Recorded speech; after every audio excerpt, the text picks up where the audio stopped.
prie de m'excuser. On avait en fait les sapeurs-pompiers de Castelnaudary qui ont édité leur nouveau calendrier, qui est superbe. Voilà. Donc, je vous suggère de les accueillir sans modération au niveau de ce que vous pouvez donc amener sur ce calendrier, puisque ça leur est nécessaire pour leur foyer. Leur foyer, le foyer des pompiers, par leur foyer personnel. Voilà donc belle réalisation de nos pompiers. Je vous montre la photo quand même parce qu'elle est magnifique. Hein. Hop. Ah. Elle a été prise donc derrière la mairie. Donc, rien que pour cette photo, soyez généreux. Allez. Notre séance donc, va commencer avec un hommage à une belle personnalité qui nous a quittés le 14 août, donc Pierre Barbeau. Je veux parler de Pierre Barbeau. Donc Pierre, en fait, nous le savions atteint toutes et tous d'une maladie très grave, mais on espérait que sa robuste constitution permettrait en fait nous permettrait de s'en sortir. Hélas, donc le 14 août, il a rendu son dernier soupir. Alors Pierre, en fait, on l'avait particulièrement remarqué quand il s'était distingué comme chef de corps à Castelnaudary dans les années 2000, puisqu'il était chef de corps de 1999 à 2001. Voilà, donc où il avait tissé des liens très très forts avec non seulement la municipalité, mais toute la population de Castelnaudary. Voilà, donc c'est quelqu'un d'extrêmement empathique, Pierre. Et en fait, à cette occasion-là, il m'avait promis qu'il reviendrait, quand il aurait fini son temps d'armée, d'active, il reviendrait s'installer à Castelnaudary. Et m'avait dit à cette occasion-là, 20 ans auparavant, donc si on avait besoin de lui, il était à notre disposition pour servir en fait, puisque c'est son chemin de vie, Pierre, servir. Voilà. Et 20 ans après, il est revenu, quand il a fini son temps d'armée, s'installer à Castelnaudary. Voilà, donc, et là, en fait, on lui a proposé de rejoindre notre équipe. Et comme un bienfait, il nous a rejoints, donc, où il a montré ses immenses donc, comme compétences, son intelligence lumineuse et ses grandes compétences au service donc, de tous, puisqu'il allait un peu dans toutes les commissions, où il donnait toujours des conseils avisés. Voilà, donc il restera dans notre souvenir comme un charmant camarade, hein, quelqu'un qui a beaucoup apporté à notre ville et à notre conseil. Rendez-vous compte qu'il s'est éteint une semaine avant la fête du cassoulet, après avoir organisé toute la sécurité de la fête. Donc, jusqu'au dernier moment, il a été présent. En fait, vous savez que la Légion, c'est la mission est sacrée, je l'accomplis jusqu'au bout. Bien, Pierre, c'était ça. La mission est sacrée, je l'ai accomplie jusqu'au bout. Pourtant, Dieu sait que vers la fin, il était donc en grande souffrance, mais il n'en laissait rien paraître. Hein. Voilà, donc il laissera dans notre souvenir une trace, pour ceux qui ont eu le privilège de le côtoyer, ineffaçable. Voilà, voilà, je vous propose en fait, d'observer une minute de silence à la mémoire de notre cher Pierre Barbeau.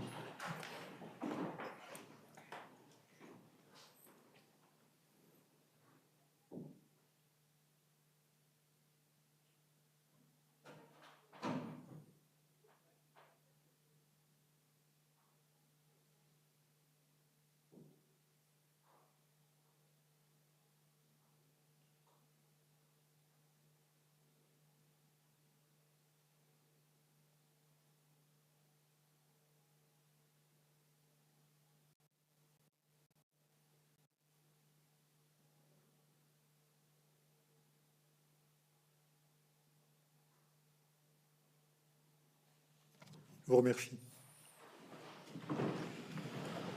Voilà, donc la vie municipale continuera, hélas, sans notre cher Pierre. Hein. Alors, vous savez que donc, quand une personne donc, disparaît ou démissionne, donc le suivant de la liste prend la suite.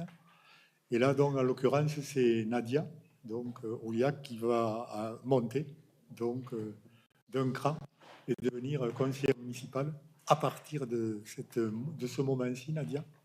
Donc, on a le plaisir, même si les circonstances sont douloureuses, et je sais que tu partages notre chagrin. Hein, donc, mais la vie municipale est ainsi faite que c'est toi, en fait, qui nous rejoins. On en est très heureux. Voilà. Et donc, au nom de l'ensemble du Conseil, je te souhaite pleine réussite dans ce qui nous reste du mandat, puisqu'en fait, il reste un peu plus d'1 an de mandat. Et j'espère que cette année-là te permettra donc de t'éclater au sein du Conseil municipal. Mais pour en avoir parlé avec toi, je sais que tu es impatiente donc de nous rejoindre et que en fait, tu as beaucoup d'attrait pour la vie municipale. Voilà, tu me l'avais dit à l'époque quand on avait mené la campagne. Et aujourd'hui, te voilà présente parmi nous. Donc, pleine réussite à toi, Nadia, et bienvenue au sein de notre groupe du conseil municipal. Alors, Pierre, il avait en fait, quand il était, durant son activité, il avait une délégation spéciale, donc en tant que conseiller municipal, chargé alors je le résume, de la sécurité, de la sûreté et de la prévention. Donc, il avait mené plusieurs opérations de prévention, donc notamment avec les services à la préfecture, et une implication totale sur les problèmes de sûreté et de sécurité. Voilà, donc aujourd'hui, il faut réattribuer ces délégations. Donc, cette délégation spéciale, donc sur la sûreté et la sécurité, c'est Philippe qui prendra donc la suite. Donc, ça rajoutera à sa délégation de premier adjoint. Pour ce qui concerne la prévention, donc c'est Ravière de la CASA qui en fait aura la délégation spéciale à la prévention. Mais comme Ravière a de multiples compétences, donc au niveau technique notamment, on lui adjoindra en fait la partie énergie renouvelable, donc dossier sur les énergies renouvelables, les économies d'énergie. Voilà, puisqu'en fait, Ravière, par ses compétences d'ingénieur des mines, donc, peut nous amener, être d'un précieux secours. Mais déjà, il nous a amené énormément sur ces dossiers-là. Il ne fera que parachever l'œuvre auprès donc d'Evelyne. Voilà, puisqu'Evelyne avait donc la délégation et a toujours la délégation environnementale qui était très large, cette délégation. Donc, elle était accompagnée de Priscilla. Et là, donc, elle sera accompagnée de Priscilla et, en fait, de Ravière. Voilà donc la nouvelle configuration des délégations du conseil municipal. Voilà, donc, j'aurais une pensée aussi pour Adrien Rousseau, qui n'a pu être des nôtres, puisqu'en fait, il vient de perdre son beau-père, Adrien. Voilà, donc, une pensée émue pour lui et toute sa famille. Voilà. Il a perdu son grand-père il y a peu de temps, Adrien, donc, et là, maintenant, c'est son beau-père qui est parti. Voilà. Donc, je vais procéder à l'appel. Philippe Greffier. Présent. Hélène Giral. François Demangeau. Présent. Evelyne Guillem. Bernard Rimois, qui souhaite un complet rétablissement, qui a donné un pouvoir à Nicole Catala. Nicole Catala. Philippe Guiraud. Présent. Jacqueline Ratabouille. Présente. Jean-François Véronet-Massé. Brigitte Batine. Giovanni Zamaï. Marie-Claude Bourrel. Denis Bouilleux. Elisabeth Escafre. Sabine Chabert. Michel Ratabouille. Chantal Barthès. Ravière Delacasse. Nicolas Asensio a donné pouvoir à Evelyne Guillem. Agnès Soulier est bloquée dans les embouteillages à Toulouse, donc, et on attend qu'elle arrive, en fait. Bruno Perle à Matabio. Bruno Perle a donné pouvoir à Philippe Greffier et Delphine Santini à Hélène Giral. Priscilla Granier, Audrey Gaillani, Carole Caffier, absente. Thierry Rosslich, absent, excusez. Zora Kuffel, Zora est présente. Gérard Mondragon est absent. Adrien Rousseau, absent. Christian Winterhalter et Nadia Imedjaj. Nadia. Voilà, donc le quorum étant largement atteint, nous pouvons valablement délibérer. Un certain nombre d'informations à vous donner avant de commencer le conseil.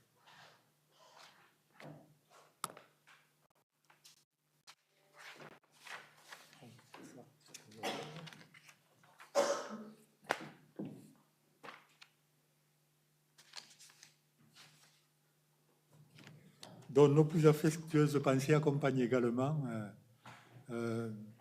Lauriane Thirion, donc, alors pas Lauriane, pardon, Étienne Ballon, Anna Lessène, Catherine Bardel, Johanna Jauvert et Ludovic Botte qui ont perdu donc un membre de leur famille. Et nos plus sincères félicitations accompagnent Damien Barthes et Lauriane Thirion qui se sont mariés. Donc voici quelques jours, j'ai eu le plaisir de marier. Voilà, donc Damien qui est le fils de Madame Marty, son prénom, Dominique Marty, voilà, qui hélas donc nous a quittés il y a quelques mois. C'était un élément important de notre conseil municipal, de notre équipe municipale au niveau du personnel. Alors, quelques donc éléments depuis le dernier conseil municipal qui s'est passé le 8 juillet. Donc, en fait, est passé tout l'été. On a eu, en fait, au niveau de l'enseignement supérieur, on a reçu l'INSA de Strasbourg. Donc, ça, c'est un dossier que suit particulièrement François Demangeon. L'objectif étant de faire venir l'INSA de Strasbourg pour donc des étudiants géomètres rejoindre le lycée Germaine-Tillon. Voilà. Alors, pourquoi l'INSA de Strasbourg? Parce qu'en fait, l'INSA de Toulouse n'est pas spécialisée là-dedans. Et c'est donc avec l'INSA de Strasbourg qu'il faut travailler. On a reçu le directeur de l'INSA, donc qui paraît assez favorable pour une implantation sur le lycée Germaine-Tillon. Reste à formaliser et obtenir des postes donc au niveau du ministère de l'Enseignement et de la Recherche et de l'Éducation nationale. Au niveau de la santé, nous menons l'opération Octobre Rose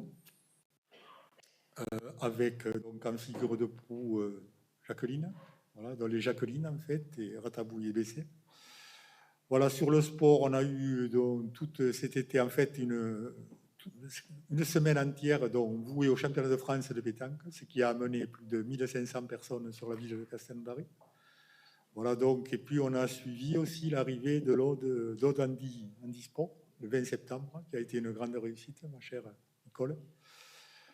Au niveau des bâtiments, on a inauguré la MSP André aussi, ça c'était le 17 juillet. Donc, et le local de la mutualité, donc, qui a été acheté à Pradier, donc au coin de la rue de Dunkerque. Au niveau de l'économie, Philippe nous en dira un petit mot dans un instant. Au niveau des distinctions donc et du patriotisme, on a obtenu, alors grâce à Nicole, donc la médaille de sécurité intérieure, dont c'est l'action de la mairie par rapport aux Ukrainiens. Vous savez que quand la guerre s'est déclenchée, on a reçu plusieurs familles ukrainiennes. Donc, c'est Nicole Catala qui les a subies. Donc, cette médaille, en fait, elle revient à Nicole tellement elle a été présente. Donc, elle a fait un excellent travail auprès de ces familles. Aujourd'hui, donc, ces familles ont pu se reloger. Et voilà, mais on les a accueillis presque un an, au niveau, plus d'un an au niveau du lycée André aussi. Le 20 août, on dévoilait une plaque dans la cour de la mairie. Donc, cette plaque, elle est toujours présente. C'est en fait le moment où il y a un gouvernement à la mairie provisoire, puisque c'est un conseil municipal de la résistance et qui prend la suite en fait du conseil municipal qui était désigné, des équipes municipales désignées par Vichy à l'époque. Voilà, donc on a aussi été présent au cocktail d'entrée du 4e régiment étranger, donc toujours très accueillant, le 4e régiment étranger. Et on a donc en prévision un congrès très important qui se déroulera en juin 2025 et qui verra donc arriver sur Castelnaudary 500 à 600 anciens légionnaires qui tiendront leur congrès national donc dans notre ville à la mi-juin. Voilà.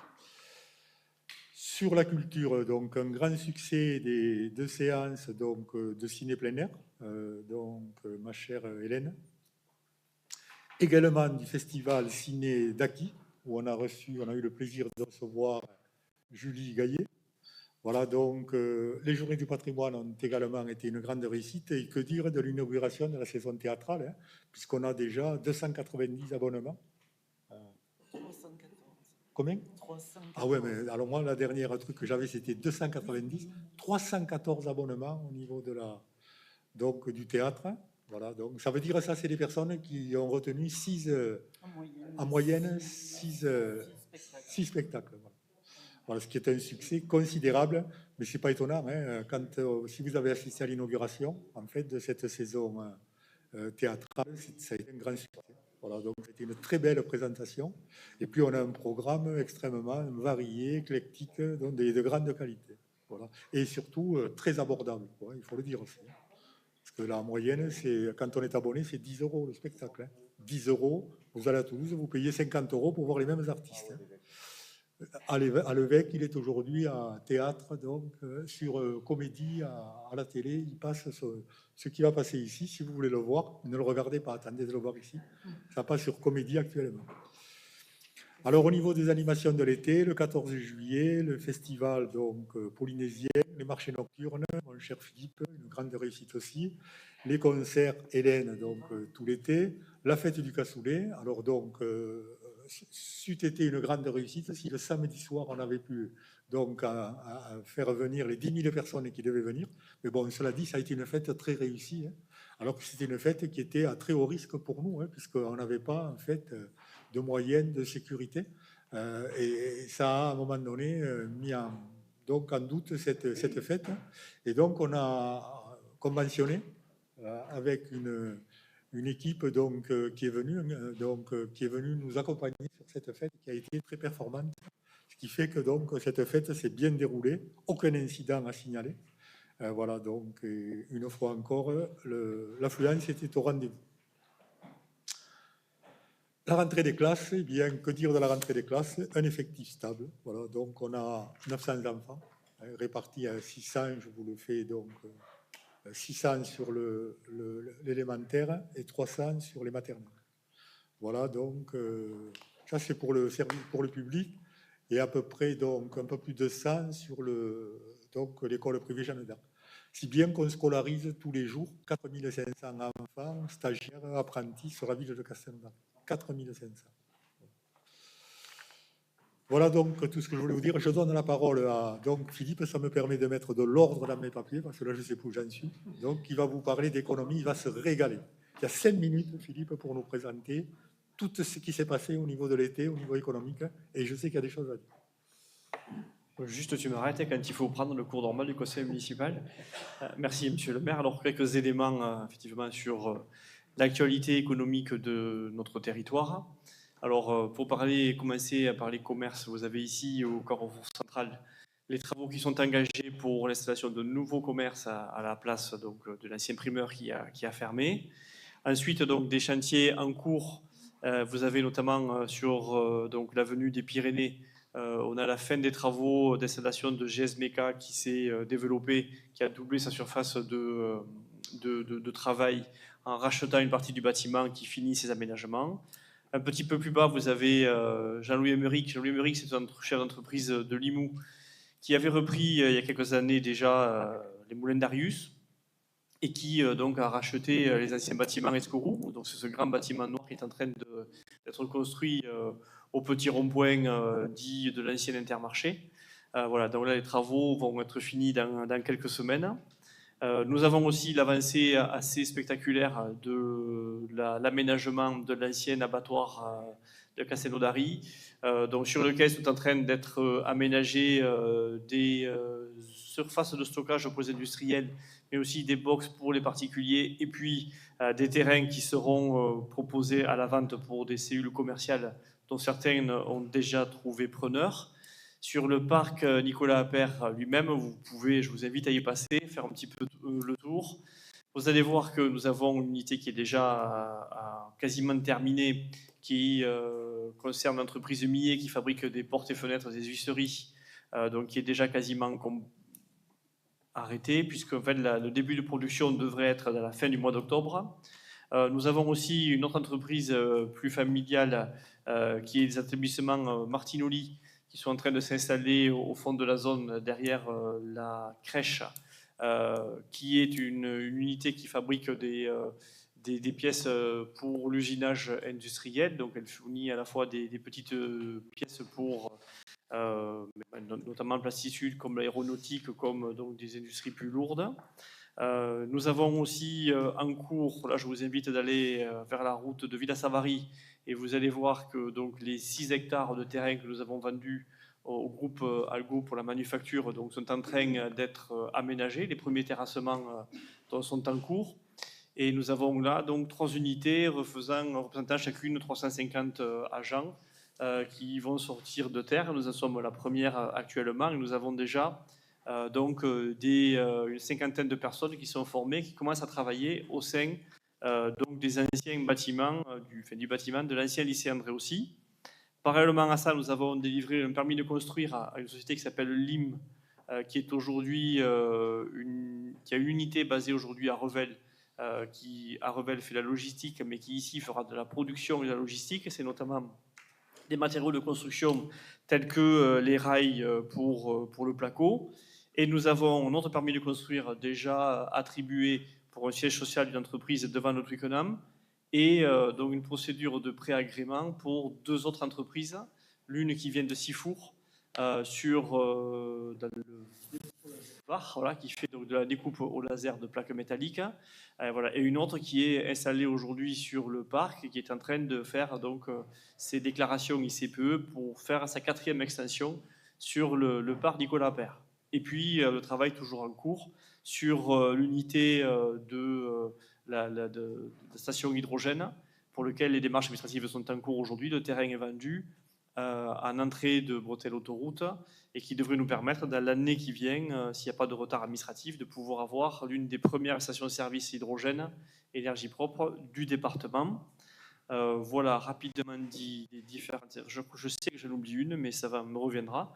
Voilà aujourd'hui donc les principaux dossiers sur lesquels nous avons travaillé dans le courant de l'été. Sur le parc, oui, sur le parc aujourd'hui, nous sommes donc à déjà 25 unités qui représentent 1000 emplois sur le parc Nicolas Appert. Et donc nous avons là un portefeuille avec les terrains que nous avons vendus, les permis de construire qui sont déjà attribués, 1000 emplois supplémentaires qui devraient se rajouter sur le parc. Voilà, donc aujourd'hui, dans un contexte économique national qui n'est pas extraordinaire en termes de dynamique économique, nous avons sur notre bassin de vie une très très belle dynamique. Il faut rajouter à ça, même si ce n'est pas Castelnaudary, l'inauguration auquel nous avons pu participer avec M. le maire sur les nouveaux bâtiments du groupe Maufray. Le groupe Maufray, c'est un transporteur qui représente plus de 4000 collaborateurs au niveau national et qui vient se développer sur notre territoire, qui était locataire jusqu'à présent et qui a investi près de 5 millions d'euros sur la zone d'activité de Fandeil. Voilà. Et puis des aménagements en cours de la zone d'activité de Saint-Papoul qui devraient nous permettre, sur 4 lots, on a déjà 3 lots commercialisés ou pré-commercialisés, puis les aménagements ont commencé et devraient se terminer donc à la fin du premier trimestre. Voilà, une belle dynamique économique qu'il est bon de souligner et qui a été mise en valeur il y a 15 jours au moment de la soirée de l'écho que nous avons organisée en partenariat à la communauté de communes avec le groupe L'Indépendant sur un sujet important, puisqu'on parlait de transition environnementale, et ça a permis de montrer à quel point nos chefs d'entreprise locaux sont engagés dans ce domaine-là pour à la fois s'adapter à ces enjeux-là et pour aussi développer l'économie circulaire. On était encore vendredi avec une entreprise de territoire qui, sans faire de bruit, donc développe l'économie circulaire et récupère des sachets de croquettes d'animaux. Donc voilà, on cible un petit peu l'entreprise, les récupère auprès des cliniques vétérinaires pour en faire des bacs pour litières pour chats. Voilà, on a donc aujourd'hui sur notre territoire non seulement une économie qui est bien dynamique, mais des chefs d'entreprise qui sont, pour une grosse partie d'entre eux, très investis dans le domaine de la transition environnementale et donc ils font des choses particulièrement vertueuses. Oui, voilà, merci. Et le dernier c'est bien sûr la médecine du travail qui représente plus de 80 agents et sur lequel on est en train de se positionner pour les accueillir sur le parc Nicolas Appert, dans la première couronne de la partie de service, sur un bâtiment de 250 m², pour pouvoir apporter ces services-là en direct auprès des entreprises et des salariés qui sont sur la zone. Merci. Voilà, merci beaucoup Philippe, super. Donc ça booste un peu tout le monde, ces annonces économiques, parce que derrière tout cela, ça veut dire qu'il faut organiser sans arrêt notre ville. Puisque si vous avez les salariés, il faut les accueillir. Ces salariés, il faut les loger. Voilà, il faut faire en sorte qu'ils soient le plus près possible de leur lieu de production. Donc c'est tout le territoire qui est concerné. Et si ces gens-là s'installent sur le territoire, et bien derrière, ils réinjectent leur pouvoir d'achat sur le territoire. Et voilà comment on devient riche. Quelques remerciements donc de Génération Mouvement, donc de la Croix-Rouge, des majorettes, des anciens combattants pour l'achat d'un nouveau drapeau, et pour l'AVNACA, pour les Sans Soucis, et pour la Chorienne, qui nous remercie dans des subventions qu'on leur a attribuées, quand on leur a notifié, bien sûr. Euh, Michel Dosat qui nous dit, comme je vous l'ai peut-être déjà dit, alors c'est pas Michel Dosat, c'est Michel Dosat qui m'envoie la lettre que lui a adressée donc Jeanne Noubel. Alors Jeanne Noubel, la famille, en fait, elle avait la propriété de Donadère. Voilà, donc Jeanne Noubel a écrit Monsieur Dosat, merci pour la copie de cet article. Il lui a envoyé l'article donc qui avait été rédigé sur la Donadère. Et Jeanne Noubel, je crois qu'il habite dans la région bordelaise. Comme je vous l'ai peut-être déjà dit, je me réjouis profondément que cette propriété où j'ai passé mon enfance soit désormais, grâce à son acquisition par la mairie, devenue un lieu de loisirs à la disposition de toute la population chorienne. Succès du marché bio. Allez, Non, vas-y. non, non, c'est Non. Evelyne. Mais si, dis-le. Non, non. Non, c'est plutôt porté par Evelyne, mais peut-être puisque tu as souligné l'ensemble des manifestations qui ont eu lieu cet été. Eh bien, dernièrement, il y a eu un marché bio à Donadéry qui a particulièrement bien fonctionné. Bien sûr, les ciné plein air dont tu as parlé, et puis un vendredi de l'été également qui a attiré pas mal de monde. Donc, un lieu qui est devenu un lieu de vie très prisé, très apprécié. Voilà, donc un grand merci à Evelyne. On a reçu aussi des remerciements de Piano du Lac pour la soirée du 16 juin 2024 qui s'est tenue donc sur le Grand Bassin. C'était. Voilà, donc merci pour votre accueil, la confiance. Très belle soirée à Castelnaudary où nous avons eu une des météos les plus impeccables. M'écrivent les organisateurs. Coesson aussi, donc, qui nous envoie un petit mot en nous disant que les services techniques donc, ont été au top pour le montage des scènes, dans le respect du plan fourni par un des leurs, et pour toutes les installations. Nous avons pu tenir un super festival dans des conditions optimales grâce à vous, et merci pour ça. Voilà, donc, ensuite, l'acteur Canal du Midi, ça c'est Sabine qui nous a fait passer le mot. D'abord, un mot sur l'excellente journée passée à Castelnaudary ce samedi 14 septembre, qui a fait la démonstration de la motivation de l'équipe et de la véritable plus-value culturelle et patrimoniale que ACM, c'est Acteurs du Canal du Midi, peut apporter lors des manifestations grand public autour du canal. C'est un atout à rejouer dès que possible, ma chère Sabine. Et ensuite, donc, pour terminer, l'association Toulouse Pierre-Paul Riquet, qui organise donc, tous les ans, à la même époque, au mois d'août, le rallye donc, du canal. C'était la 41e édition.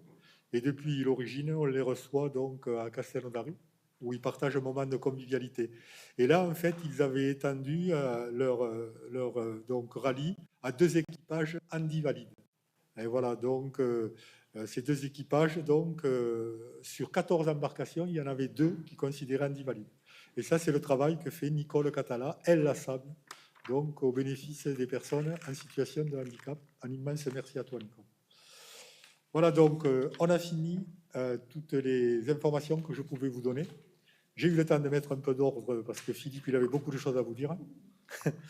Et on va passer à la question numéro 1. Alors donc, c'est en fait la suite de la disparition de notre cher Pierre, hein, qui va avoir des conséquences. Ah oui, ouais, parce que j'attaque. Bon. La secrétaire de séance, elle est immuable, c'est presque une secrétaire perpétuelle. Si c'était l'académie, donc ici le conseil municipal, eh bien tu serais Audrey, secrétaire perpétuelle, et on n'aurait pas besoin de voter pour toi à chaque fois. Donc, est-ce qu'il y a des oppositions qui donc manifestent pour empêcher Audrey d'être secrétaire? Non, tout le monde est d'accord. Audrey, secrétaire. Les décisions qui ont été prises depuis la fois dernière, est-ce qu'elles suscitent de votre part des observations ou des questions? Non? Merci. Et le PV du 8 juillet, est-ce qu'il suscite des observations? Non? Donc, il est approuvé à l'unanimité. Dans la question numéro 1, alors, suite à la disparition de notre cher Pierre, donc, il faut en fait voter pour les commissions, pour en fait réaménager la composition des commissions où il était présent. Alors bon, c'est Jacqueline qui devait vous les présenter, mais on va aller vite, vous allez voir. Pierre était présent dans 2 commissions. Donc ce que je vous propose, c'est que Nadia remplace Pierre dans ces 2 commissions. Comme ça, il n'y a pas de chamboulement. Sinon, on n'arriverait pas donc si on fait si on fait des transferts, il vaut mieux garder les commissions telles qu'elles sont en remplaçant simplement Pierre par Nadia. Est-ce que ça suscite des oppositions de votre part? Non. Donc Nadia, tu seras dans les 2 commissions où était Pierre. Il y en a une, c'est les finances, Et l'autre, c'est la culture, donc, entre autres, hein, c'est la culture, patrimoine, vie associative, animation, coopération internationale. Donc, une, c'est avec Philippe, l'autre, c'est avec Hélène. Question numéro 2. Alors, toujours pareil, il s'agit de désigner un nouveau correspondant incendie et secours en raison du décès de Pierre. Je laisse la parole à Jackie. Merci. Merci, monsieur le maire.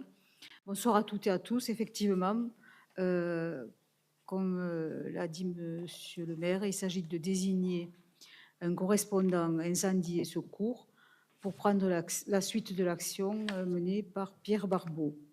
Alors, ce correspondant a pour principale mission celle d'informer et sensibiliser les habitants de la commune aux risques majeurs et aux mesures de sauvegarde.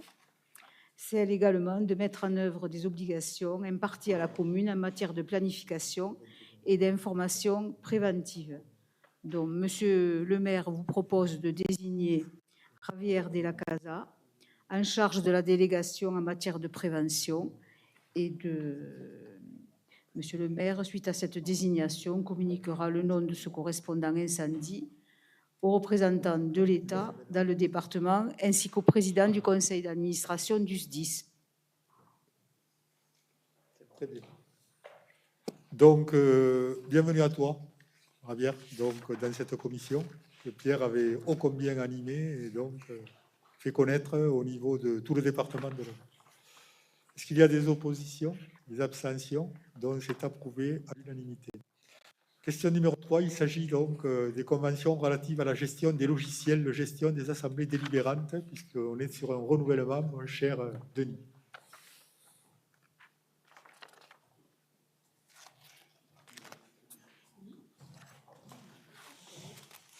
Oui, bonsoir à toutes et bonsoir à tous. Oui, donc la communauté de communes, le CIAS et la commune de Castello-d'Ary sont trois collectivités qui ont toutes les trois besoin d'organiser des assemblées délibérantes comme celle-ci, afin de faire voter des délibérations qui, une fois votées, doivent être transmises à la préfecture au contrôle de légalité. La communauté de communes a acquis en 2021, auprès de l'éditeur Berger-Levaux, un ensemble d'outils qui facilitent l'accomplissement de ces tâches par les services. Donc, trois outils. Un logiciel de gestion des assemblées délibérantes, donc, qui s'appelle BL Act Office. Une solution qui permet de gérer les convocations des élus à ces assemblées en leur transmettant les différents documents nécessaires et qui sont examinés lors de ces assemblées. C'est BL Cabinet numérique que nous utilisons tous et toutes régulièrement.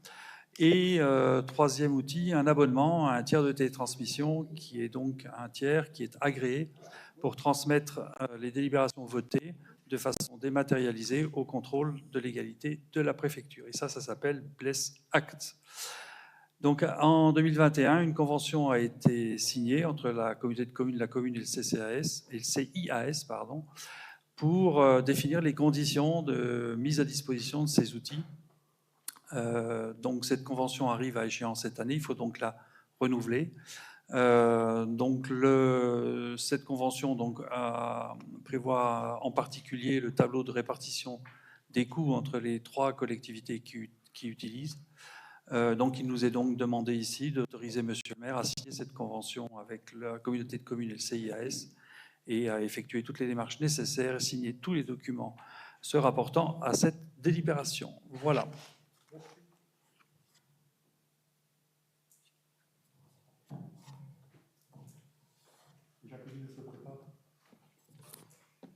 Voilà, donc, pas d'opposition, d'abstention donc, à ce que vient de vous présenter Denis. Donc, c'est approuvé à l'unanimité. Je vous remercie. Quatrième point, donc c'est Jacqueline qui nous présente. Il s'agit de l'adoption du rapport de la commission locale d'évaluation des charges transférées suite au transfert des charges liées à l'intégration de l'accueil de loisirs extrascolaires situé à Saint-Martin-la-Lande, mais aussi donc notre transfert à ados, donc jeunes, entre la ville de Castres et la communauté de communes. Trois clans. Merci. Donc, déjà, le conseil communautaire, le 26 juin de cette année, s'est prononcé et a approuvé le rapport de cette commission locale d'évaluation des charges transférées. Suite d'une part au transfert de charges qui est lié à l'intégration de l'accueil de loisirs extrascolaires de Saint-Martin-la-Lande à la communauté de communes. Ce ce rapport doit faire l'objet, dans toutes les communes membres de la communauté de communes, d'un avis, d'une approbation, du conseil municipal. Et également, dans ce rapport que vous avez joint en annexe, figure le transfert des biens. Alors là, on est dans le cadre du transfert de la compétence ado et jeunesse entre la ville de Castelnaudary et la CLA. Il s'agit d'un bâtiment qui a fait l'objet d'une rénovation et des travaux réalisés par la ville, et donc depuis le 1er juillet 2024.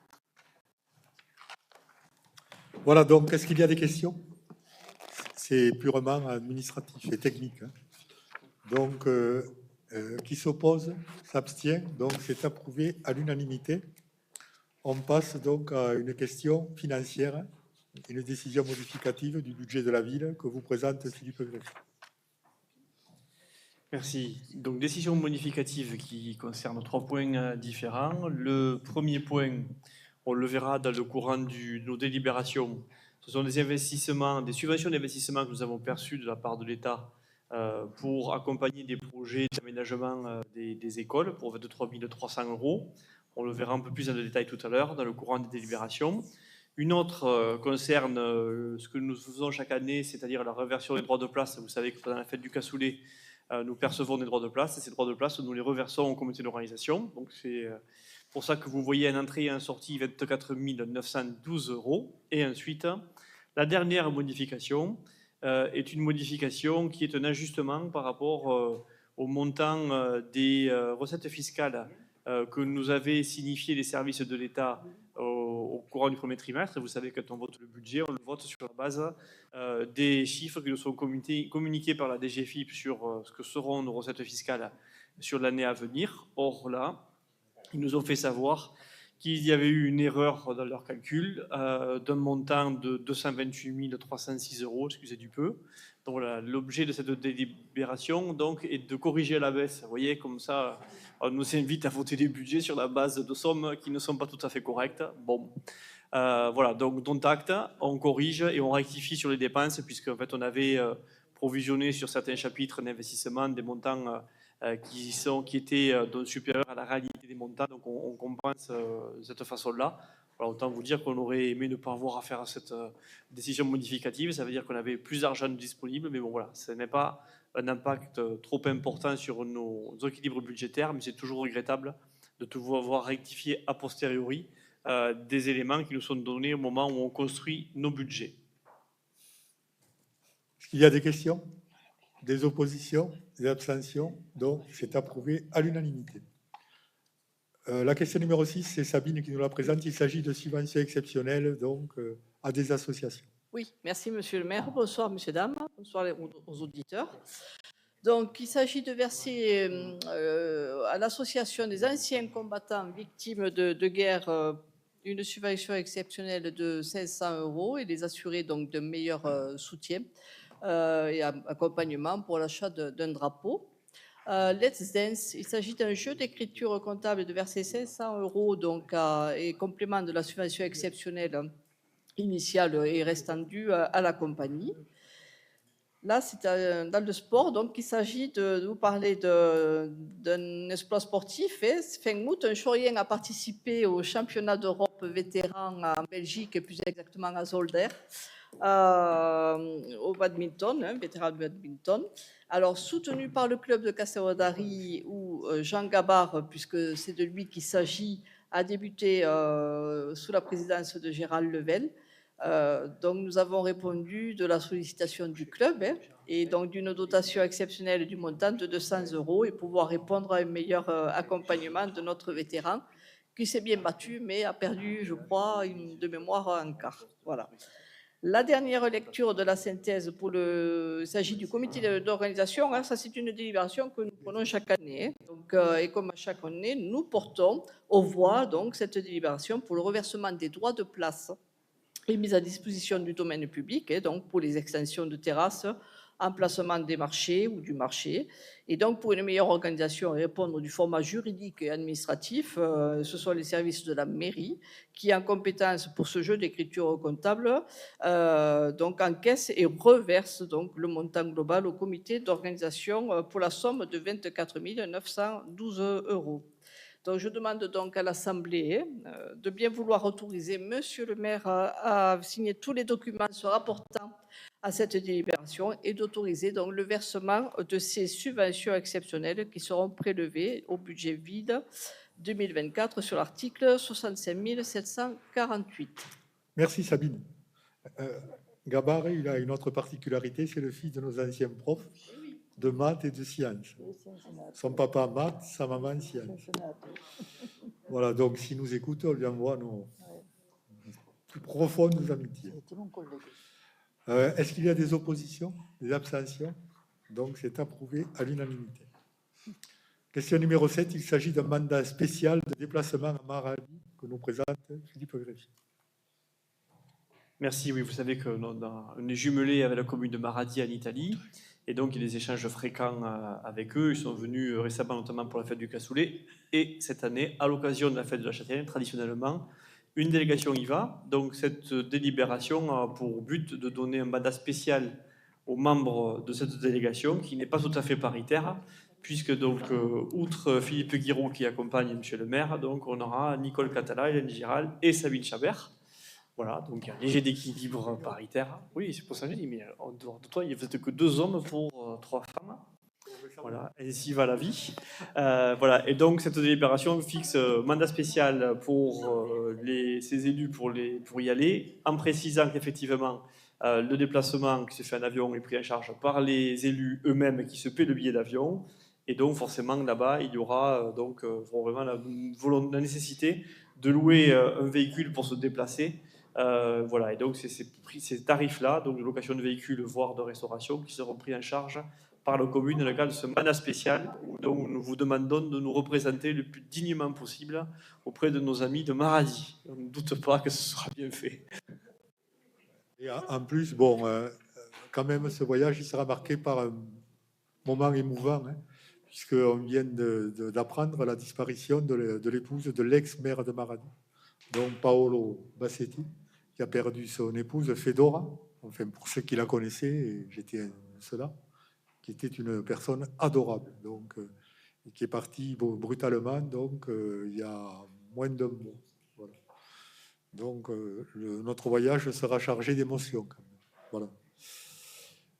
Aux voix, donc, est-ce qu'il y a des oppositions, des abstentions? Donc c'est approuvé à l'unanimité. Question numéro 8, il s'agit du contrat de concession de gestion d'exploitation et de maintenance du parc de mobilier urbain. Donc, c'est notre secrétaire perpétuelle qui nous présente ce point. Audrey. Merci, bonsoir. Donc, le conseil municipal a approuvé par délibération en date du 14 mars 2024 le principe du recours à une concession de service public concernant la gestion, l'exploitation et la maintenance du parc de mobilier urbain. Suite à la procédure d'avis de concession lancée le 2 mai 2024, 5 offres ont été reçues dans les délais avant le 14 juin 2024. Le 19 juin 2024, la commission de délégation de services publics a ouvert, enregistré et agréé les offres des 5 candidats.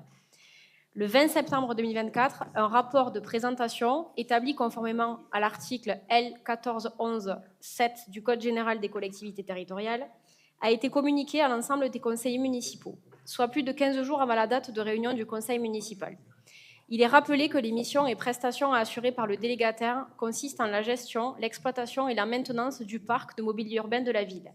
La rémunération du délégataire sera assurée par une partie des résultats d'exploitation issus de l'exploitation commerciale du parc de mobilier urbain communal. Compte tenu de ces éléments, il est proposé au conseil municipal d'adopter le contrat de concession de service public dont les caractéristiques sont exposées ci-dessus, d'approuver le choix de la société Atria comme concessionnaire, ainsi que d'autoriser Monsieur le maire à signer le contrat de concession de service public pour une durée de 15 ans à compter du 1er novembre 2024.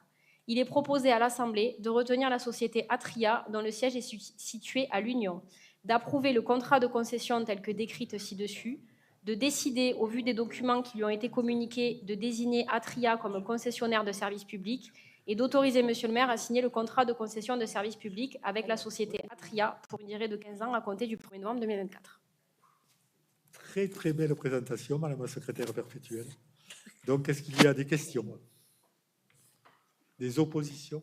Des abstentions? Donc, c'est approuvé à l'unanimité. Question numéro 9, c'est Philippe Greffier qui nous présente la question numéro 9. Il s'agit du rapport triennal d'artificialisation des sols, de ce qu'on appelle donc très vulgairement le ZAN. C'était pas celui-là qu'elle devait proposer et présenter, elle? Non? Je pensais que c'était celui-là. C'est pas ça que tu devais... Excusez-moi, j'étais mal renseigné. Alors, le ZAN Quesaco, le ZAN, vous savez que c'est donc le zéro artificialisation nette des sols. Voilà, c'est une trajectoire voulue par le législateur pour donc réduire la consommation de terres agricoles et donc avec notamment des points d'étape et donc une obligation de faire un état de consommation des terres agricoles en fonction du rythme observé dans une première période, puis après une réduction donc de ce rythme de consommation. Alors tout ça étant encadré par un certain nombre de cadres réglementaires, et notamment chez nous, sur le PUTR, c'est au niveau du PETR que se porte le SCOT, le schéma de cohérence et d'organisation territoriale, qui, dans la refonte duquel, donc les nouvelles barrières en termes de consommation vont être mises en place, et sur la prochaine période, on parlera d'une réduction de 60% de consommation des terres agricoles. Donc le document que vous avez là et dont je vais vous épargner ni le résumé, et le résumé et la lecture. Donc en fait, est un état contradictoire, on va dire, un fait dressé entre les chiffres de l'État, les services de l'État et les nôtres, pour constater en fait ce rythme de consommation des terres agricoles qui va donc définir forcément, par définition, ce qu'il y aura comme rythme de consommation dans les années à venir. Ce qu'il faut retenir de ce document, c'est qu'on est d'accord avec les services de l'État sur le chiffrage tel qu'il a été fait, ce qui est plutôt un bon départ. Ça évite les contentieux. Voilà, et donc, voilà, on est sur ce rapport triennal où on rend compte de rythme de consommation des terres agricoles pour le logement, pour le commerce et pour l'économie. Ce qui est à retenir aussi, et c'était un peu un filigrane dans ce que je vous disais tout à l'heure en introduction sur l'activité économique, c'est que nous sommes un territoire sur lequel nous n'avons quasiment pas de friche économique ou industrielle. Donc on avait les bâtiments Escorou, ils ont été repris, ils sont en train d'être rénovés. On avait l'abattoir, il est en train d'être reconstruit. Donc on est sur un territoire sur lequel nous n'avons pas réellement de friche industrielle. Sur l'ancien lycée, ben voilà, on a là aussi des travaux en cours sur l'aménagement notamment du restaurant scolaire. Donc on est là dans une démarche vertueuse. On n'a pas attendu que le cadre législatif nous impose de retravailler sur les sites déjà existants. C'est une préoccupation qui est la nôtre depuis quelques années déjà. Voilà, donc je voulais le souligner, puisque en fait, ce ZAN est fait aussi pour contraindre les collectivités qui ont tendance plutôt voilà, à aller s'étendre sur l'extérieur plutôt que de se préoccuper de l'existant.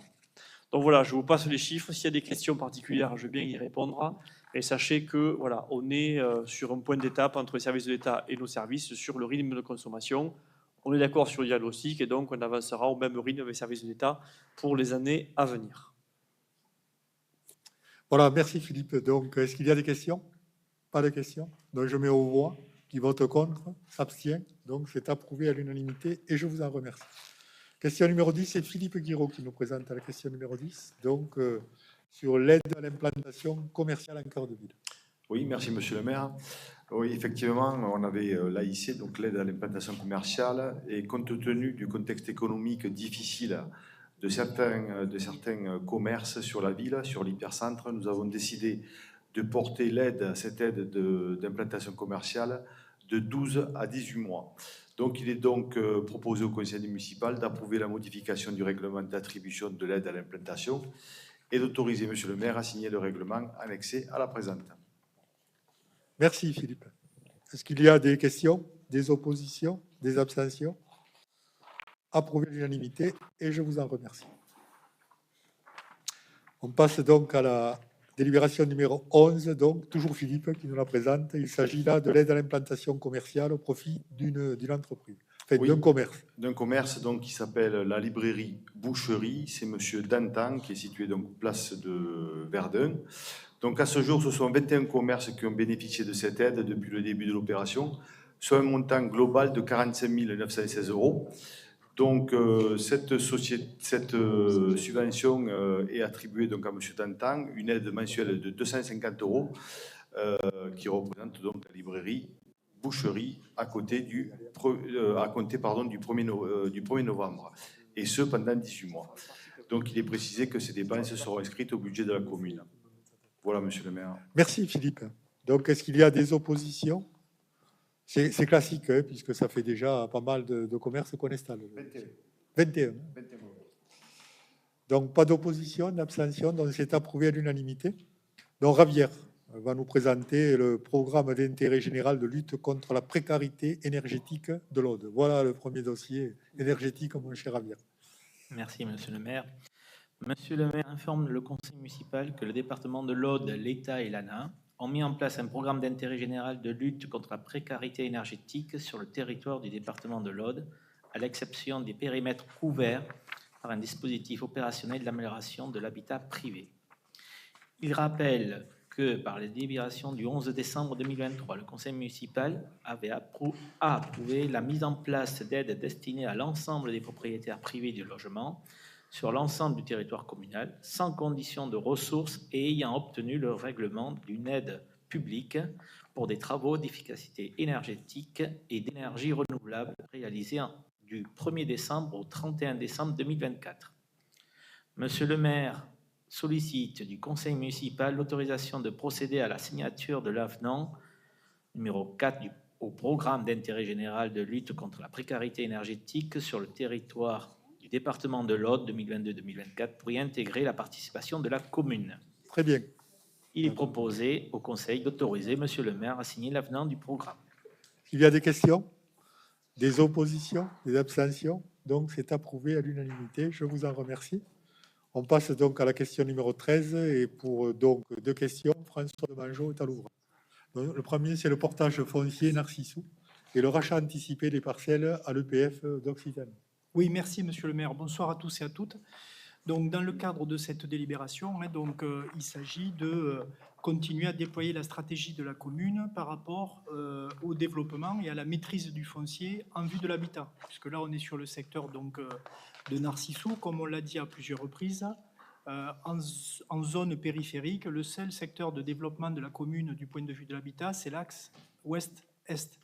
Donc le Griffoul se développe actuellement sur le secteur ouest, et l'autre axe de développement, lorsqu'on aura fini totalement la commercialisation et la viabilisation et la construction du secteur des Griffouls, sur lequel il y aura donc, c'est ça, à peu près de l'ordre de 600 à 700 logements, avec par ce biais-là une augmentation de la population globale de Castelnaudary, la cible ayant été fixée d'ici 2030-2035 à environ 15 000 habitants.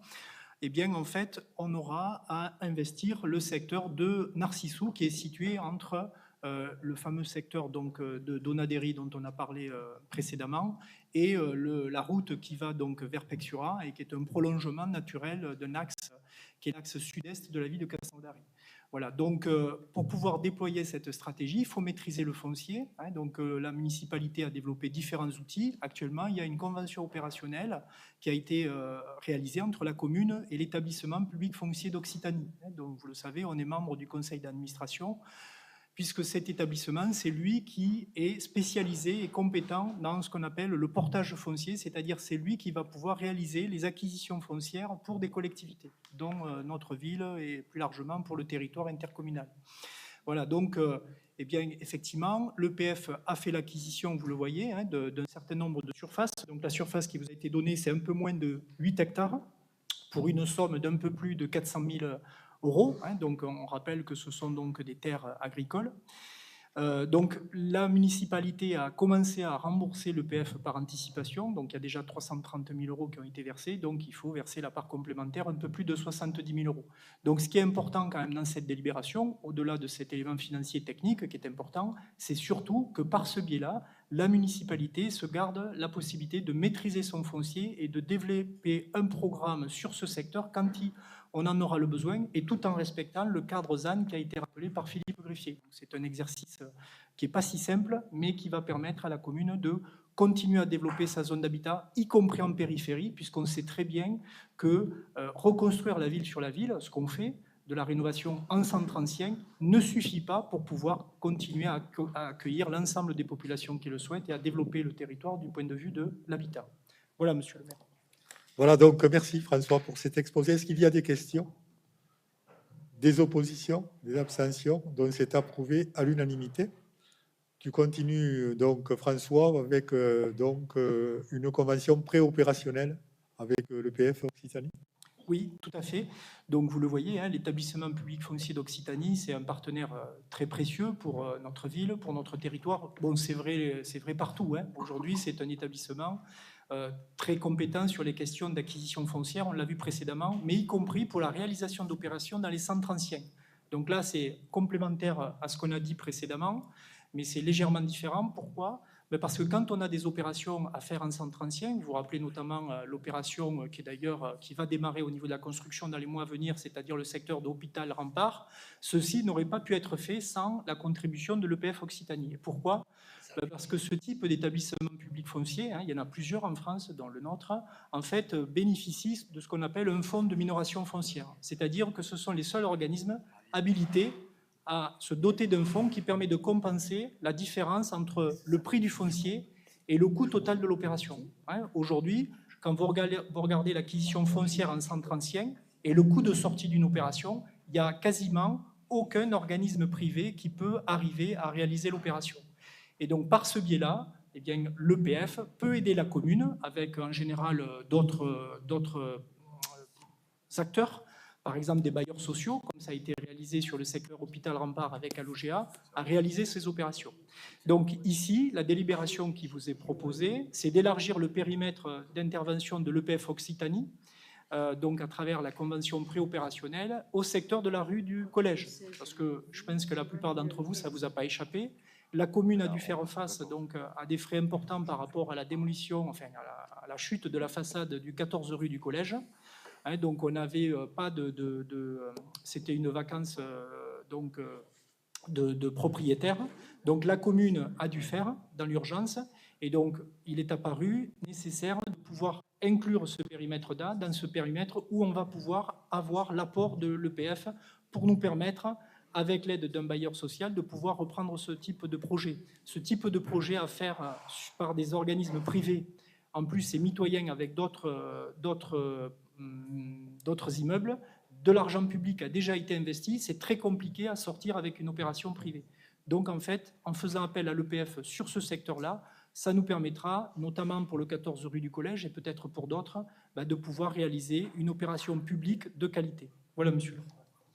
Oui, parce que ça, c'était vraiment une épine dans le pied que nous avions, là, avec cet immeuble qui menaçait ruine, et donc sans héritier. Voilà. Est-ce qu'il y a des questions, des oppositions, des abstentions? Donc c'est approuvé à l'unanimité. Je vous en remercie. Question numéro 15, donc c'est Philippe qui nous la présente. Il s'agit de la cession de parcelles au profit de la SARL Guy Spanghero Promotion. Oui, voilà, donc vous propose donc de céder une parcelle de 861 mètres carrés au profit de cette société, cette Guy Spanghero Promotion. Et donc on a fait une estimation par les prix des domaines, c'est 1 € le mètre carré. Donc on propose de céder cette parcelle au prix de 1 € le mètre carré, c'est-à-dire donc de 861 €. Ça a été évalué par le domaine. C'est ça, je viens de dire. Voilà, est-ce qu'il y a des oppositions, des abstentions? Donc c'est approuvé à l'unanimité. Ça permettra quand même donc lotissement de 37 logements, je crois. Voilà, donc pour nous c'est très intéressant au niveau de loger des futurs salariés donc des zones économiques. Question numéro 16. Alors je mets aux voix d'abord. Est-ce qu'il y a des oppositions, des abstentions? Donc c'est approuvé à l'unanimité. Question numéro 16, Philippe, dont tu gardes le micro et tu nous présentes l'apport en nature donc qu'on amène à la CMT Mélia. Voilà, la CMT Mélia, François Demangeau vous en parle régulièrement. C'est une société économique mixte qui nous accompagne dans la commercialisation et l'aménagement des vallons du Griffoul. Donc le portage financier se fait par la SEM et puis nous apportons notre participation financière. Il nous restait effectivement un bout de financement à apporter pour compléter notre participation financière à cette SEM. Et il restait donc 458 124 € à payer pour les phases 1, 2 et 3. On propose donc de solder cette opération cette année. C'est l'objet de cette délibération qui permet, encore une fois, de boucler notre participation financière à l'aménagement de ces 3 zones 1, 2 et 3 du Griffoulu. Voilà, donc merci Philippe pour cette présentation. Est-ce qu'il y a des questions, des oppositions, abstentions? Donc c'est approuvé à l'unanimité. Question numéro 17, c'est Jean-François Véron-Massé qui nous la présente. Il s'agit donc du classement dans le domaine public communal d'une aire de stationnement rue Michelet, derrière les immeubles Jean Jaurès. Merci, monsieur le maire. Monsieur le maire rappelle au conseil municipal que la commune a acquis une unité foncière cadastrée section AC 1056 d'une superficie de 120 mètres carrés située rue Michelet devant la résidence René Peyrouzer à la société Habitat Audois afin de réaliser une aire de stationnement. Au regard du code de la propriété des personnes publiques, cette parcelle étant destinée à l'usage direct du public, monsieur le maire propose à l'Assemblée de l'affecter au domaine public communal. Il est donc proposé au conseil municipal d'approuver le classement dans le domaine public de cette parcelle et de notifier la présente délibération au centre des impôts fonciers pour modification cadastrale et exonération de la taxe foncière non bâtie. Très bien, merci Jean-François. Est-ce qu'il y a des questions, des oppositions, des abstentions? Donc c'est approuvé à l'unanimité. Dans les deux prochaines questions, il s'agit de servitudes, dont l'une à Enedis et l'autre à GRDF que nous présente donc Jean-François. Merci. Dans le cadre du raccordement du relais de radiotéléphonie SFR au réseau électrique de distribution publique, monsieur le maire informe le conseil municipal de la demande de servitude émanant de la société Enedis pour le passage de 2 canalisations souterraines et la pose de coffrets électriques sur des parcelles communales situées avenue Georges Pompidou, parcelle à usage sportif sur le site de Coubertin. À la signature de la convention, la commune reconnaît à la société Enedis, pour toute la durée de l'exploitation de l'ouvrage, une servitude à demeure dans une bande de 3 mètres de large sur une longueur totale d'environ 53 mètres pour l'implantation de 2 canalisations souterraines basse tension et ses accessoires à titre gratuit. Il est donc proposé au conseil municipal d'approuver les conditions de cette servitude de passage et d'autoriser monsieur le maire à signer les conventions et tout document relatif à l'établissement de cette servitude. Voilà, donc la même chose pour GRDF, avec pas le même lieu et pas la même distance, mais on mettra aux voix les deux. Très bien. Pour le passage d'une canalisation destinée à la distribution du gaz, rue des Acacias, dans le cadre de l'alimentation d'une armoire de soutirage à destination de la sécurisation des réseaux gaz en acier, monsieur le maire informe le conseil municipal de la demande de servitude émanant de la société GRDF. La commune reconnaît à la société GRDF une servitude à demeure à titre gratuit dans une bande de 4 mètres de large sur une longueur totale d'environ 90 mètres sur les parcelles cadastrées section AK 356, 357, 360, situées au sud du cimetière de l'Est, pour l'implantation d'une canalisation destinée à la distribution du gaz et ses accessoires et autorise la pose d'une armoire de soutirage sur le domaine public. Il est donc proposé au conseil municipal d'approuver les conditions de cette servitude de passage, d'autoriser la pose d'une armoire de soutirage et d'autoriser monsieur le maire à signer la convention et tout document relatif à l'établissement de cette servitude. Donc une servitude pour la société Enedis 53 mètres et une servitude pour la société GRDF 90 mètres. Est-ce qu'il y a des questions? Donc je mets aux voix les deux délibérations. Est-ce qu'il y a des oppositions, des abstentions? Donc c'est approuvé à l'unanimité. Question numéro 20, c'est François Demangeau qui nous la présente. Oui, monsieur le maire, donc il s'agit d'autoriser monsieur le maire et son conseil municipal à verser un solde donc, de subvention municipale qui concerne la rénovation par la SCI La Cibelle d'un immeuble assez connu à Casson-d'Ary, puisque ce n'est rien d'autre que l'ancienne vinaigrerie, qui, vous le savez, est restée dans un état dégradé et vacant pendant de nombreuses années, mais qui a pu bénéficier de travaux dans le cadre donc du dossier qui a été déposé par la SCI La Cibelle Donc, ils ont déposé des dossiers de demande de subvention en 2017 dans le cadre de l'ancien périmètre OPA-RU, qui permettait de soutenir des dossiers de rénovation, y compris à proximité du Grand Bassin.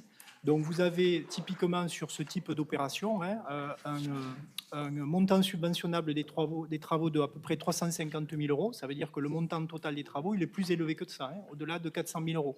Et vous le voyez, à travers la délibération, ce qui a été obtenu, c'est à peu près 133 000 euros de l'ANA, à travers différents dispositifs, et donc à peu près 39 000 euros de la commune à travers différents dispositifs. Donc ce sont des sommes importantes, ça n'est jamais que, mais c'est déjà pas mal, 40 à 45% du montant total des travaux. Okay, donc évidemment, ce sont des subventions importantes, mais le montant total des travaux qui a été mis en jeu est très nettement supérieur. Et donc, bien entendu, c'est une opération très importante parce que sans le fait de pouvoir aller chercher ce type de subvention, tout à l'heure, on parlait du rôle de la minoration foncière de l'EPF.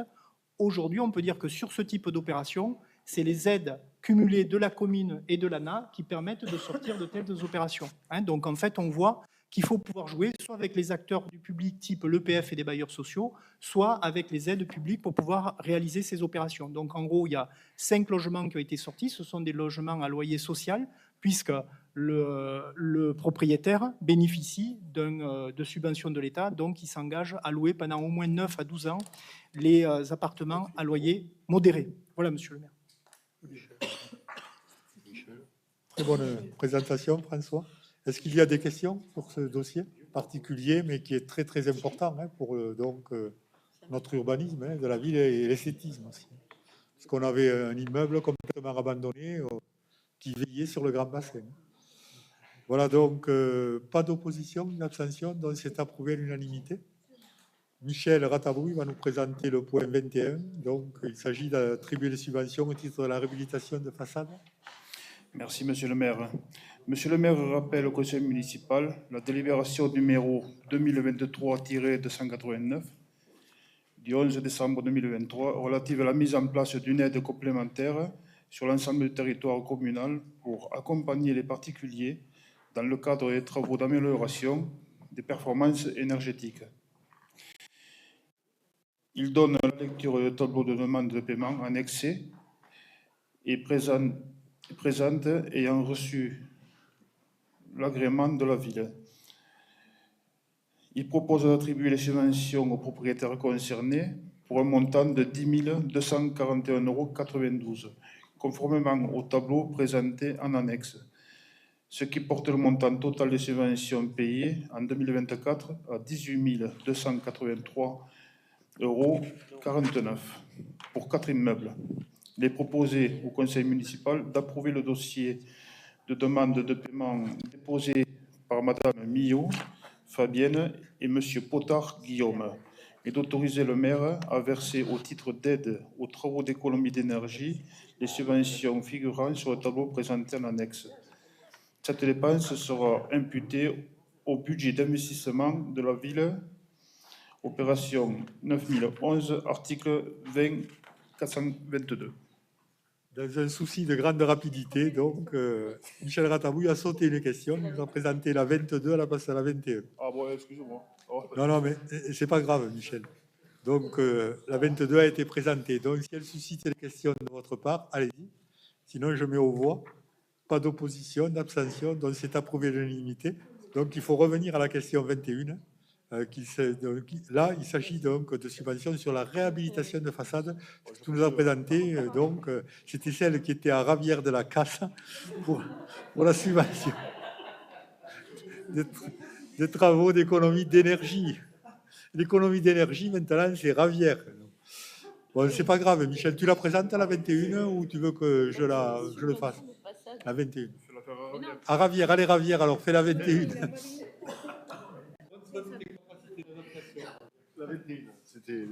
Merci. Merci, monsieur le maire. Donc, sur les attributions de subventions pour les façades, monsieur le maire rappelle que dans le cadre de l'amélioration de la qualité de l'habitat et du cadre de vivre, la commune a mis en place une aide financière pour inciter les propriétaires à réhabiliter les façades des immeubles situés dans le cœur de la ville, visibles du domaine public. Monsieur le maire donne lecture du tableau des demandes de paiement, si dessus, on l'a. Les travaux étant conformes aux prescriptions et aux devis déposés, Monsieur le maire propose d'attribuer les subventions aux propriétaires concernés pour un montant de 14 815,66 €, conformément au tableau présenté en annexe, ce qui porte le montant total des subventions payées en 2024 à 33 195,11 €, soit 10 immeubles. Monsieur le maire propose au conseil municipal d'attribuer, au vu du dossier de demande de paiement déposé, des subventions au titre de l'aide à la réhabilitation des façades d'un montant de 14 815,66 €. Précise que la dépense sera imputée sur le budget investissement de la commune. Je note, Ravière, tes grandes capacités d'adaptation, puisqu'au pied levé comme ça, tu nous as présenté la délibération que devait nous présenter Michel. Et je note la gloutonnerie de Michel qui veut présenter toutes les délibérations. Au point où nous en sommes, on va donner la 23 à Nicole Catala. Nicole, je la présente. Je continue. Non, Nicole, rassure-toi, c'est Ravière qui nous présente en fait l'achat de récupérateurs d'eau pluviale et les subventions à la participation de la commune. Je continue. Merci, monsieur Attends, le il maire. faut que je mette aux voix ta Oui, quand même, réhabilitation de façade. Est-ce qu'il y a des oppositions, des abstentions? Donc, c'est approuvé à l'unanimité. On passe au pluvial. Merci, monsieur le maire. Monsieur le maire rappelle la délibération du conseil municipal 2023-290 du 11 décembre 2023 relative à la mise en place d'une aide financière au profit des habitants, propriétaires privés et locataires, s'équipant d'un récupérateur d'eau de puits. Vous avez le tableau synthétisant les aides. Monsieur le maire informe l'Assemblée du dépôt des dossiers de demande de paiement des personnes concernées. Ces dispositifs étant conformes, il est proposé à l'Assemblée d'attribuer les montants suivants, ce qui porte le montant total des subventions payées en 2024 à 1 719,16 €, soit 17 installations. Il est proposé au Conseil d'approuver et autoriser le versement dans les conditions exposées dans la délibération. Ouais, merci, Ravière. Effectivement, c'est une mesure qu'on a prise l'année dernière, Philippe, à ta demande d'ailleurs, et qui suscite un vif succès. Donc, c'est le 17e dossier qu'on a instruit là-dessus. Voilà, après, ce n'est pas d'un coût excessif aussi pour la commune, hein, l'aide qu'on amène. Donc, est-ce qu'il y a des oppositions, des abstentions? Donc, c'est approuvé à l'unanimité. Priscilla, fais-nous part de ta science. Donc, c'est la 24, Priscilla. Ne nous présente pas la 25. Oh, elle pourrait même présenter la 27, la 26. Bonsoir à tous et à toutes. Donc, notre école Faisons là ensemble, lancée par le Conseil national de la refondation, le projet pédagogique Améliorer l'inclusion, le climat scolaire, présenté par l'école élémentaire Prosper Estieux, a obtenu un financement de 57 699,91 €. Cette subvention sera versée à la ville de Castelnaudary car ces fonds s'inscrivent dans une logique complémentaire et additionnelle au financement assuré par la collectivité. L'État s'engage donc à verser à la commune de Castelnaudary ce montant et pour couvrir les dépenses prévues de la manière suivante, donc en 3 versements, 23 300 en 2024, 19 000 € en 2025, 15 399,91 € en 2026.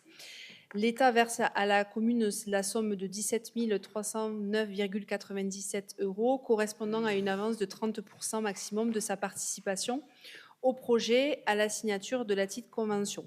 Cette convention prend en effet à la date de sa signature pour une durée d'1 an avec reconduction tacite suite à l'exécution complète des dépenses au plus tard jusqu'à la date d'expiration du fonds d'innovation pédagogique, c'est-à-dire au 31 décembre 2026. Il est proposé au conseil municipal d'approuver les termes de la convention de financement ci-jointe et d'autoriser monsieur le maire à signer tout document relatif à cette délibération. Voilà, donc en fait, félicitations aux communes, aux écoles donc, qui ont candidaté.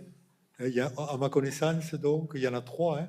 Il y a le Petit Prince, il y a Prosper Estieux et Brossolette. Voilà, donc toutes les 3 ont été retenues. Et merci à l'État, hein, parce que c'est une belle initiative de l'État, en fait, qui finance ces opérations voulues par les écoles, qui nous verse à nous donc l'argent qui correspond au projet des écoles et qui fait que nous en fait, nous acquittons les factures. Voilà. Donc, est-ce qu'il y a des questions là-dessus, des oppositions? des abstentions. Donc c'est approuvé à l'unanimité. Et on finit en triomphe avec Hélène sur la question 25 et la question 26 sur les demandes de subvention. Bien, merci Monsieur le maire. C'est une délibération que nous présentons tous les ans pour procéder aux demandes de subvention pour le projet culturel artistique du théâtre. Donc Monsieur le maire rappelait tout à l'heure la partie diffusion avec effectivement un magnifique succès cette année puisque à aujourd'hui nous étions, je le rappelle, à 314 abonnements avec une moyenne de 6 spectacles. Donc j'en profite pour m'adresser aux internautes, pour leur dire si vous n'avez pas encore votre place, dépêchez-vous d'aller soit sur le site internet de la ville, soit prendre contact avec le service des Trois Ponts. Il reste encore quelques strapontins pour certains spectacles et peut-être encore. Et je précise que nous avons une jauge de 270 places avec donc 314 abonnements, ce qui, voilà, c'est ça. Si vous voulez être sur les genoux du maire, vous venez. Donc, j'en reviens à la délibération pour vous dire qu'effectivement, ça concerne le projet artistique dans sa globalité. Je vais essayer de poursuivre dans une ambiance relativement détendue, vous l'avez compris. Voilà. Donc, ce projet, il est très large, il concerne la diffusion, je le disais, mais également de nombreuses actions de médiation et en direction des jeunes et des scolaires. Pour cela, nous sommes soutenus par la DRAC, puisque nous sommes signataires d'une convention qui concerne le développement de l'éducation artistique et culturelle. Et c'est le cas également des CAS, avec qui nous sommes en partenariat pour le développement de la danse sur la ville et qui est également soutenu par la DRAC.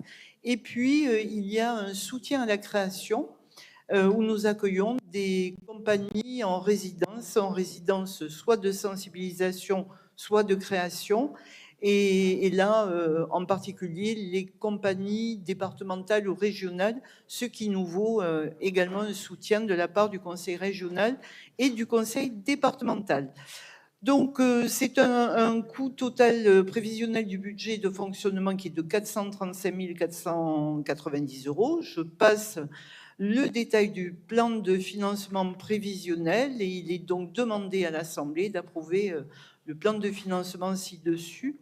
Peut-être quand même rappeler et souligner le travail que fait Précilia en direction du jeune public, préciser que le département soutient, au-delà de la programmation et de toutes les actions que j'ai pu citer, soutient la diffusion en direction du jeune public avec scène d'enfance et ce qui permet à Précilia, de pas mal œuvrer autour du festival Castelmum et de nos jeunes. Voilà, monsieur le maire. Ah, pardon. Quand elle tient le micro, Hélène ne veut plus le lâcher. Voilà, donc, en fait, est-ce qu'il y a des questions pour la 25? Non, pas de questions. Donc, je mets aux voix. Qui vote contre, s'abstient. Donc, c'est approuvé à l'unanimité. Hélène, tu continues sur ta belle lancée. Mais on finira en apothéose avec toi, mais en triomphe avec Philippe, parce qu'il y a encore une question 27. Bon, voilà, parfait. Donc, la question 26, elle est liée finalement à la question 25, puisque c'est une demande de subvention auprès de la DRAC pour la convention de partenariat entre le lycée Germain-Tillon concernant l'enseignement artistique et l'enseignement de théâtre en particulier pour l'année 2025. Donc là aussi, c'est une délibération qui est présentée tous les ans alors, je vous rappelle bien sûr que l'activité théâtre au lycée Germain-Tillon et anciennement Jean Durand date de pas mal d'années, de décennies même, on va dire, avec des options facultatives et également un enseignement de spécialité. Là, je m'adresse aux enseignants qui savent de quoi je parle, COEF et aux élèves et bien sûr aux parents. COEF 6 au bac et 5 heures par semaine, donc de théâtre. Dans le cadre de ces enseignements, l'établissement scolaire doit établir un partenariat avec un théâtre, et donc c'est le cas avec le Théâtre des Trois Ponts et la ville de Castelnaudary. Le théâtre rémunère et défraie les intervenants qui sont sur le lycée. Et ensuite, on va chercher les financements. Donc, le montant s'élève à 17 300 €. Ce budget, eh bien, en fait, il n'y a pas de partie financée par la ville. C'est entièrement financé par la DRAC à hauteur de 15 100 € et le lycée finance le complément pour un montant de 2 200 €. Voilà, simplement souligner que c'est une reconnaissance de la part de la DRAC et de l'Éducation nationale. Et nous menons avec ces lycéens, je crois, un excellent travail au service de nos jeunes et de la culture. Ouais, en fait, ce qui est la vocation de ce théâtre des Trois Ponts, quand on l'a créé, hein, c'était surtout donc pour nos jeunes. Et aujourd'hui, ça nous donne pleine satisfaction, Hélène. Voilà, est-ce qu'il y a des questions? Des oppositions, des abstentions, donc c'est approuvé à l'unanimité. Et donc, triomphalement, nous finissons sur l'approbation du plan d'organisation de surveillance. C'est ça, on propose la suite logique de la culture représentée par Hélène, de finir dans un moment de lyrisme absolu, en approuvant le plan d'organisation de secours et de surveillance du centre aquatique, qui nous permet juste, en fait, c'est le document cadre qui fixe les modalités de surveillance et de secours. Et donc, juste, on rajoute un élément concernant les cas où il y a peu de personnes, c'est-à-dire moins de 50 personnes sur le bassin, et les modalités de surveillance, donc avec un seul maître nageur. Voilà, donc merci Philippe. Je vais mettre aux voix. Donc, est-ce qu'il y a des questions d'abord là-dessus? Des oppositions? Des abstentions? Donc, c'est approuvé à l'unanimité. Simplement, je vous signale que demain, donc, nous sera remise dans cette salle la première brioche de l'Abdaïm, avec la nouvelle présidente de l'Abdaïm qui a remplacé Jean-Paul Fréjus, qui s'appelle Madame Lator. Voilà, donc vous êtes invités à venir nombreux assister à cette première brioche. Et puis on espère ensuite que les habitants du Lauragais seront très généreux, comme ils le seront avec nos pompiers. Donc d'un côté les pompiers pour le calendrier, de l'autre les briochins pour l'achat de brioches. C'est pas les briochins. Les briochins, c'est les habitants de Saint-Brieuc. Je le dis pour le cas où il y aurait des Bretons dans la salle. N'hésitez pas à être généreux envers les personnes qui vous présenteront les brioches de la DAI. Pensez que cela leur permet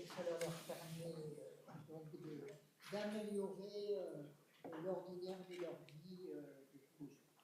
Et puis